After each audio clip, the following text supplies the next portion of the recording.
네, 윤석열 대통령이 충남 공주에서 열린 민생토론회에 참석했습니다. 네, 오늘은 소상공인과 자영업자에 대한 지원 대책이 주요 내용이 될 것으로 보이는데요. 윤 대통령의 모두 발언 현장 연결해 보겠습니다.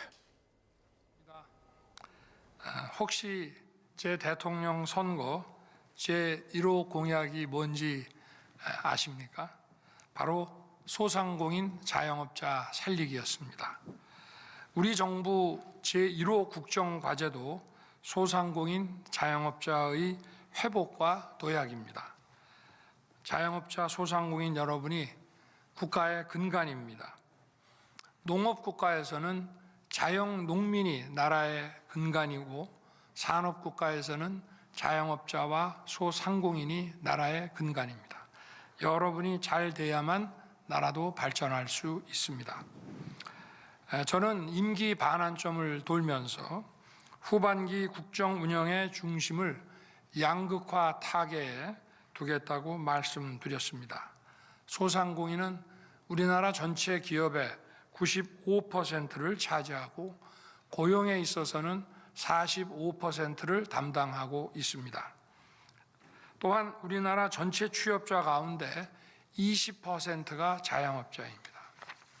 결국 소상공인 자영업자 여러분께서 활력을 찾고 신명나게 일할 수 있어야 양극화도 타개할 수 있는 것입니다. 정부는 전향적인 내수 소비 진작 대책을 강구해서 여러분께서 더 힘을 내실 수 있도록 할 것입니다. 오늘 논의할 주제는 크게 세 가지입니다. 첫째는 소상공인과 자영업자를 더 두텁게 지원하는 방안. 둘째는 여러분을 괴롭히는 규제와 애로사항을 해소하는 방안. 마지막으로 생활터전인 지역 상권을 활성화하는 방안입니다. 정부는 어려움을 겪고 계신 소상공인 자영업자 여러분을 위해 역대급의 지원을 펼쳐 나가겠습니다. 우리 정부는 출범하자마자 과감하게 추경을 편성해서 여러분에게 30조 원 이상을 지원했습니다. 올해도 7월과 10월 두 차례에 걸쳐 총 36조 원의 추가 지원 대책을 시행하고 있습니다. 하지만 글로벌 고금리 상황으로 이자 부담이 지속되고 내수 회복이 늦어지면서 어려움이 풀리지 않고 있습니다. 전례 없는 상황인 만큼 전례 없는 지원을 펼치겠습니다. 우선 내년 소상공인 전용 예산으로 역대 최대인 5조 9천억 원을 편성했습니다. 여기에 더해 정부와 민간이 협업해서 수수료와 같은 각종 부담을 추가로 덜어드릴 계획입니다. 요즘 자영업 하시는 분들 가장 큰 부담이 배달 수수료입니다. 기본적인 배달비에 더해 중개 수수료를 평균 9.8%나 내야 해서 배보다 배꼽이 크다고 할 정도입니다. 이래서야 어디 장사를 할 수 있겠습니까?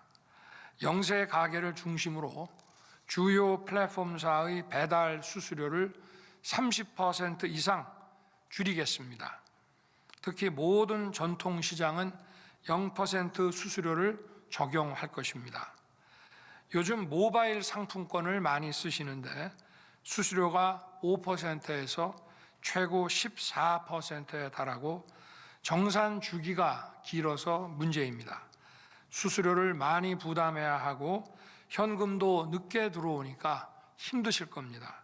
수수료를 낮추고 정산 주기를 단축하는 상생 방안을 올해 안에 마련하겠습니다. 둘째로 여러분이 현장에서 겪는 실질적인 어려움을 해소하는 데 각별한 노력을 기울이겠습니다. 요즘 예약해놓고 잠적하는 노쇼나 가게 문까지 닫게 만드는 악성 리뷰로 힘들어하시는 사장님들이 많이 계십니다.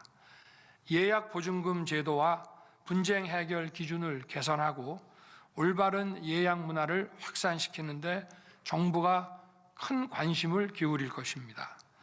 악성 리뷰 신고 상담센터를 전국에 90곳을 만들어서 악성 리뷰나 댓글로 판명되면 신속하게 삭제하거나 가릴 수 있도록 선제적인 조치를 추진하겠습니다. 현장 상황에 맞지 않는 불합리한 규제도 계속 찾아서 적극적으로 철폐하겠습니다. 일회용 컵 사용 규제가 대표적입니다. 손님이 테이크아웃 하겠다고 일회용 컵으로 주문을 해놓고 점주 모르게 매장에 앉아서 마시다가 단속에 걸리는 경우가 있습니다. 정작 과태료는 손님이 아닌 점주가 내야 됩니다. 과태료가 300만 원이나 되는데 보통 억울한 일이 아닙니다. 성실하게 안내한 점주들에게 피해가 없도록 과태료를 면제할 것입니다.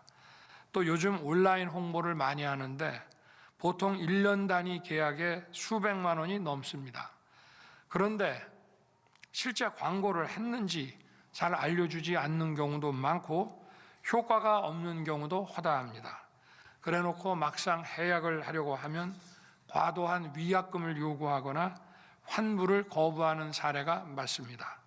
분쟁이 생겼을 때 법원에 가지 않고도 해결할 수 있는 분쟁 조정기구를 신속하게 만들겠습니다. 마지막으로 지역 상권을 살리는데 더욱 박차를 가하겠습니다. 그동안 지역 상권 활성화를 위해 많은 정책을 추진했지만 정부 주도의 정책으로는 한계가 많았습니다. 반면에 민간의 창의적 아이디어를 토대로 지역 상권을 살리는 사례가 부쩍 늘고 있습니다. 이곳 공주 제민천 주변 상권이나 대전 성심당 주변 상권이 좋은 사례라고 할 수 있습니다. 특히 백종원 씨는 민간 상권 기획으로 예산 시장을 확 바꿔놓으셨습니다. 이런 일을 담당할 민간 상권 기획자를 앞으로 1,000명 육성하겠습니다. 이와 함께 2027년까지 지역 상권 발전 기금과 펀드를 5천억 원 규모로 조성하겠습니다. 상권 기획자가 지역의 특색에 맞는 상권을 제대로 잘 기획하면 이 기금과 펀드를 이용해서 원활한 지원이 이루어지도록 하겠습니다. 아울러 문화, 관광, 특산품과 같은 지역 고유의 자원들을 사업화해서 지역 상권 발전에 활용하겠습니다.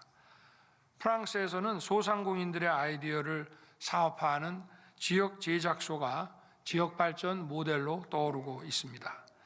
지역 제작소를 벤치마킹한 지역 창작 공간을 전국에 한 10여 곳 만들겠습니다. 또 주거생활 복합시설인 지역 활력타운을 조성해서 상권, 주거, 생활이 연계된 새로운 형태의 지역 상권을 만들겠습니다. 그런데 인구 감소 지역들은 애당초 상점이 별로 없어서 지원 요건조차 못 갖추는 경우가 많습니다. 상권 지정 요건을 현실에 맞게 완화해서 정책의 혜택을 모든 지역이 공평하게 누릴 수 있도록 하겠습니다. 오늘 이 자리가 후반기 국정 첫 민생 토론회입니다. 임기를 시작할 때 소상공인 자영업자를 맨 앞에 두었듯이 후반기 국정도 여러분과 함께 양극화를 타개하고 새로운 중산층 시대를 여는데 최선을 다할 것입니다. 그리고 아울러서 기업의 투자뿐만 아니라 국민들의 소비를 좀 진작할 수 있는 정책도 과감하게 추진하겠습니다. 그렇게 해야 자영업자 소상공인들이 살 수 있습니다. 현장의 목소리를 오늘 가감없이 전해주시고 좋은 의견을 많이 주시기 바랍니다. 감사합니다.